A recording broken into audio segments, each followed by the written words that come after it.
Hello, beautiful people. My name's Tara. I'm a portraiture artist, and I'm going to show you how I painted this portrait. Let's go.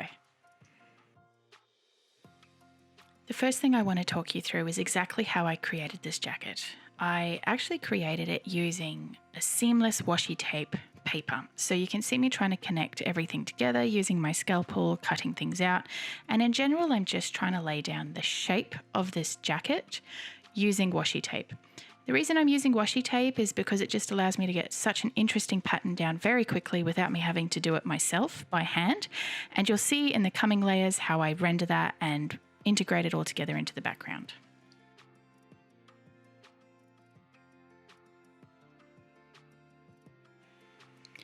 So much of how I get the mood in a piece is through my backgrounds.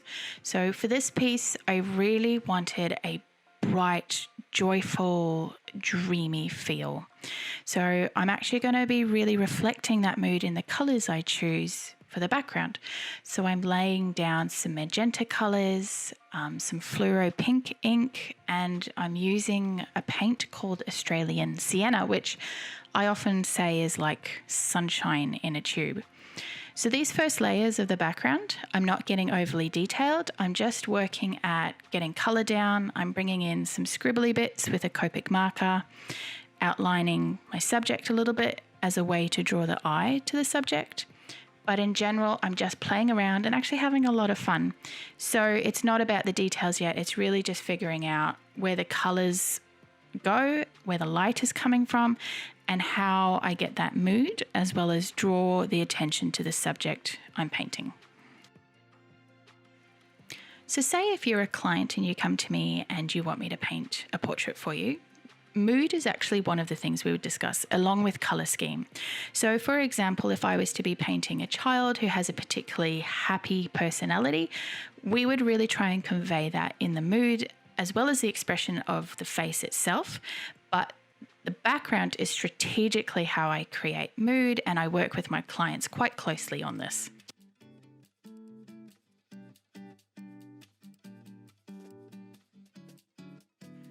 I'm actually really excited to show you this part. As part of this artwork, I had this really cool idea to integrate part of a sewing pattern into the jacket. I'd actually run out of washi tape, so I needed to get a little creative. So I had some sewing patterns lying around, and I thought, how cool if I structured this jacket out of a sewing pattern. And I feel like it all came together in this really beautiful symbolism because I actually chose to call this painting tailor-made. So I felt like a tailor.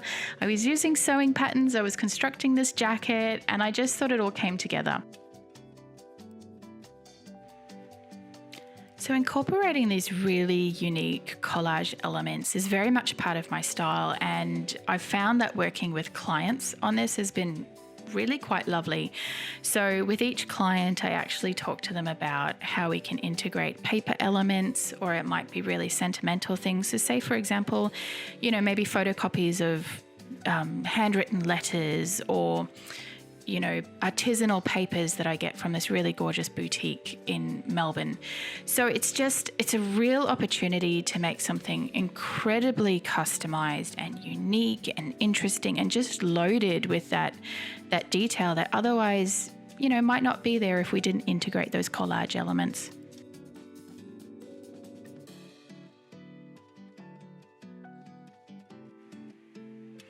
So I'm going to let you in on a little secret, and one of the things I actually love about this mixed media process that I figured out, it is really, really forgiving. So you can see that I was really figuring out that jagged line around the jacket. I wasn't sure what was going on, and I thought it was a little too harsh ultimately.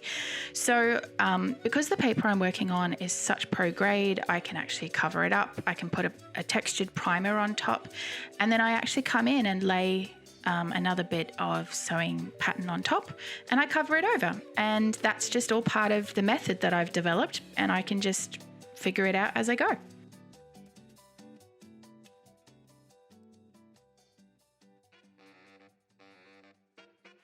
Adding texture to a background is one of my methods that I use to make my backgrounds very interesting. So you're about to see that I drop rice into this picture, and I leave that to dry overnight, and I come back to my studio when it's all dry in the morning and I peel it away, and then I get this like really gorgeous confetti texture. And it's just another way of adding interest to the background so that the viewer is rewarded by getting up close and personal with the background, and hopefully it just draws the eye a little bit into the subject as well. And it's one of my favorite ways of putting texture into a painting.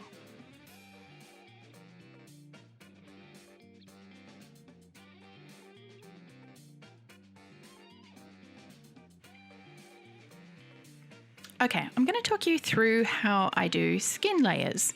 I always start my skin layers with a few layers of paint. I figure out the right color and I put down probably 2 to 3 layers of paint where I figure out my shadows and my highlights, and it's just a thin layer to basically get some pigment on the paper.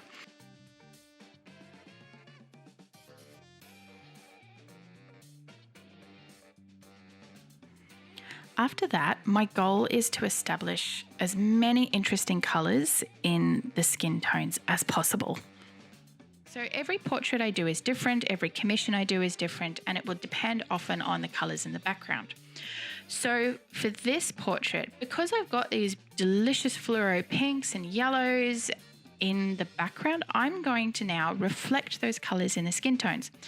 Although those colors aren't in the actual photo I was working from, I know enough about tones and colors to mix that all in. So you can see I'm using purples and pinks and oranges, and sometimes I'm even using a fluoro pink. And that's because I actually want the skin to look like it's got all of that reflective light bouncing in. From here, it's lots and lots and lots of layering. And I work to build up that pencil to a point that it all blends together and just starts looking really glowy and dewy.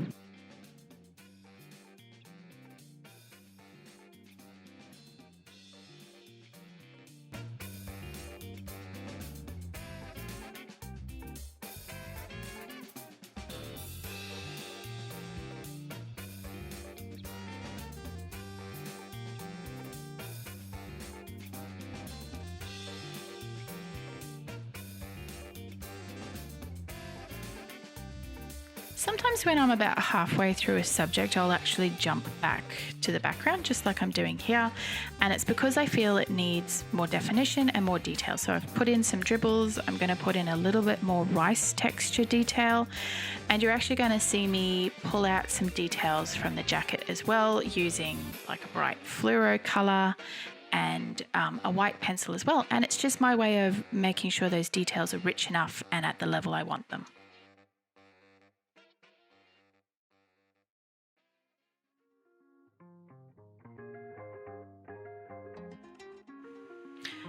So I'm taking a little break from painting the face because I realized what I needed to do was actually put in the darkest thing in this picture, which was the hair.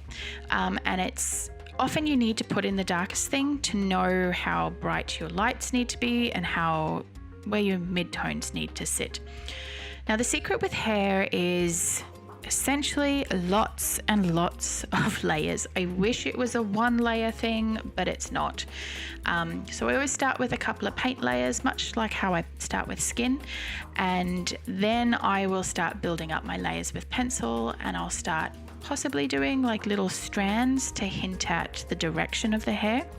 And you'd be surprised at how the hairline of somebody's hair actually makes them look like them. If you get that wrong, particularly in a commissioned portrait, it just doesn't look right. So you see me build out these layers. Now I'm putting in highlights, and I skipped quite a bit here, but there is just like probably about 20 layers involved.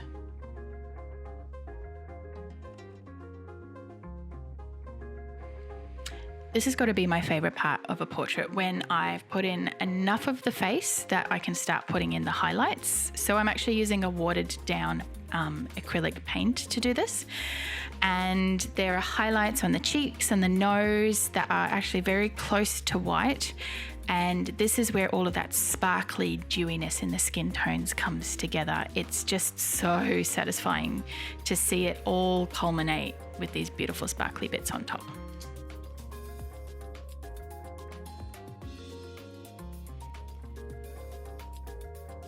We're now getting to the final stretch of this artwork, and it's around about now that I really start trying to define some areas of the background. So I'm coming in with some sharp white areas of paint, and I find with the background that it's often a balance of detail and diffusion.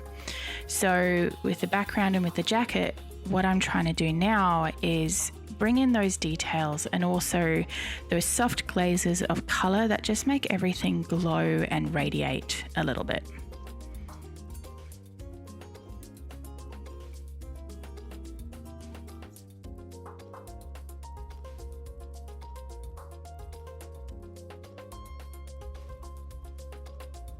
I also personally just love putting dribbles into my artwork. So here you can see I'm actually trying to very subtly incorporate some dribbles whilst I'm doing those glazes, and I just feel it adds a looseness and a freeness to the detail of the piece. Well, I'm also going to be using my pencils here to really pull out some of the detail in the flower pattern. These are all very subtle things you might not notice, but for me it makes a big difference.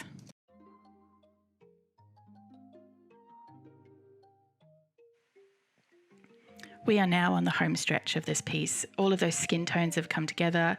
I'm using my white pencil to define some edges and some highlights, but other than that, this piece is pretty much there. I really hope you've enjoyed seeing behind the scenes of this portrait.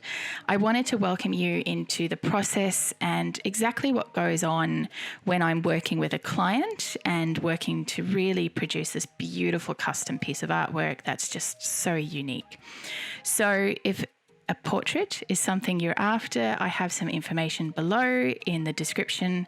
Feel free to hit that link or send me a message, because I would be honoured to work with you to capture you or your loved ones.